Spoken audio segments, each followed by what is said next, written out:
안녕하세요. 전샘의 기업사랑TV입니다. 오늘은 동네 관련 분야에서 사업 아이템 찾기에 대해 강의하도록 하겠습니다. 신종 코로나 바이러스 감염증이 상권 지형을 바꿔놓고 있습니다. 소비 후 퇴근에서 퇴근 후 소비 문화로 바뀌면서 새로운 사업 아이템들이 생겨나고 동네 관련 사업화를 기획하고 준비할 경제 환경이 다가왔습니다.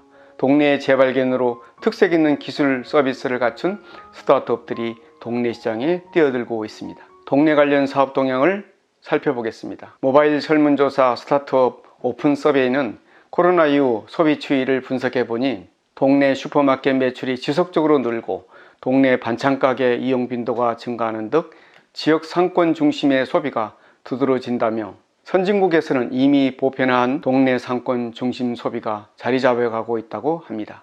모르는 사람보다는 아는 사람에게 서비스 받으려는 경향도 나타난다고 분석했습니다. 재택근무가 뉴노멀이 되면서 사람들의 생활 반경이 집 근처로 좁아졌기 때문입니다. 퇴근 후 소비 문화로 바뀌면서 서울 명동 등 A급 지역 상권이 몰락하고 하급지로 꼽히던 주택 밀집지 인근 점포들이 상위권으로 치고 올라섰습니다. 스마트워크 확산도 변수입니다. 전문가들은 코로나19 장기화로 근거리 소비 패턴이 당분간 지속될 것으로 전망하고 있습니다. 전국 단위 빅데이터도 중요하지만 지역 단위 딥데이터에도 주목할 필요성이 커지고 있습니다.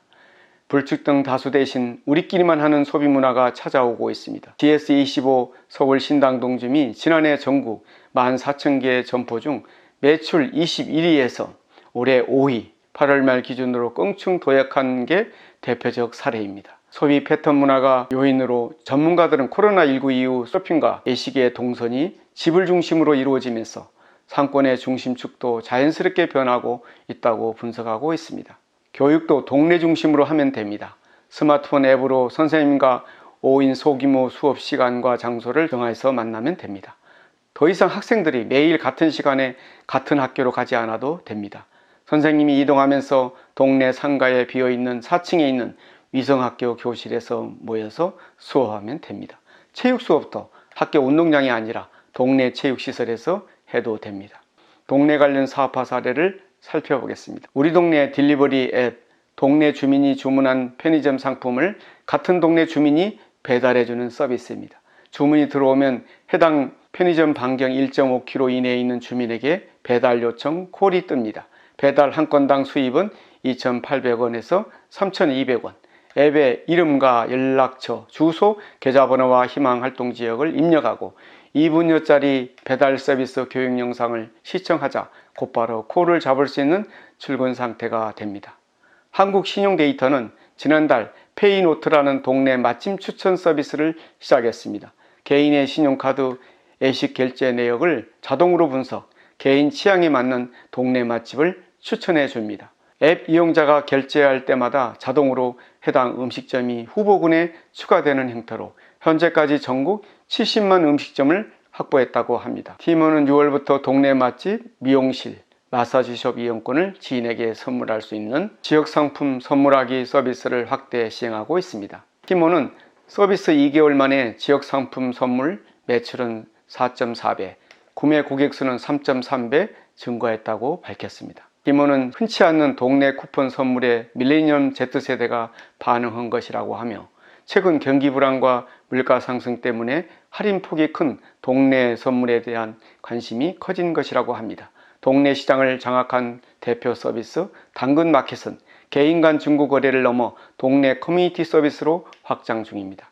애들이 갖고 놀던 장난감부터 캠핑카, 전원주택까지 온갖 것을 동네 주민들끼리 사고 팝니다. 지난달 월간 순 방문자는 900만 명, 작년 거래액은 7천억 원을 넘었고 올해는 1조 원 돌파를 바라본다고 합니다. 동네의 모든 키즈 카페를 자유롭게 이용하는 구독 서비스도 있습니다. 전체 키즈 카페의 85%가 개인 창업이며 대부분 영세하고 전문 운영 능력이 부족하여 차별화된 경쟁력이 없이 운영 중입니다. 이미 레드오션으로 시장이 진입하여 폐업 매장이 속출하고 있으며 특히 코로나19 사태 이후 더욱더 힘들게 운영되고 있습니다. 레드오션이지만 체험형, 레스토랑형, 돌봄형 등의 신규 콘텐츠로 계속 성장하는 시장으로 사업화 방향을 변화하고 있습니다. 주거지가 가까운 상권들은 3월 동네 카페 결제 25% 급증하고 있습니다. 코로나19가 확산된 이래 3개월이 지나면서 부동산 업계에서 주목받았던 슬세권, 슬리퍼와 세권이라는 뜻입니다. 이 유통업계에서 주목받고 있습니다. 외출은 하고 싶지만 멀리 나가지 못하는 소비자들의 행동 패턴을 잘 설명하는 단어입니다. 서구에서는 킨포크, 피카, 휘게 등 일상 중심의 라이프 스타일이 확산되고 한국에서도 밀레니얼이 여유있게 일상을 즐기고 이웃과 소통하는 라이프 스타일을 선호합니다. 원거리 이동이 어려운 코로나 시대에는 동네와 일상 중심으로 생활하는 사람이 더 늘어날 것입니다. 로컬리즘도 소상공인 도시의 우호적인 주민문화입니다. 소상공인 도시의 친화적인 또 하나의 주민문화가 자신과 지역에 필요한 것을 직접 만드는 DIY 문화입니다. 오늘 전샘의 기업사랑TV 4화 된 강의를 마치겠습니다. 감사합니다.